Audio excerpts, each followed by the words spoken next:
আসসালামু আলাইকুম প্রিয় দেশবাসী, হিন্দু ভাইদের প্রতি আদাব, অন্য অন্য জাতির প্রতি আন্তরিক শুভেচ্ছা ও অভিনন্দন।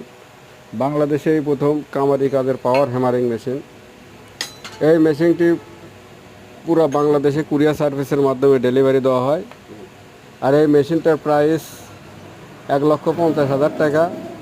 মেশিনের হ্যামারের weight 55 KG, class fitting, motor RFL 5 ঘোড়া। এই মেশিনের 2 বছরের ওয়ারেন্টি। যারা মেশিন নিতে ইচ্ছুক স্ক্রিনে দেওয়া নাম্বারটায় যোগাযোগ করবেন। আমাদের ঠিকানা ভাই ভাই ইঞ্জিনিয়ারিং ওয়ার্কশপ, বগুড়া, শেরপুর।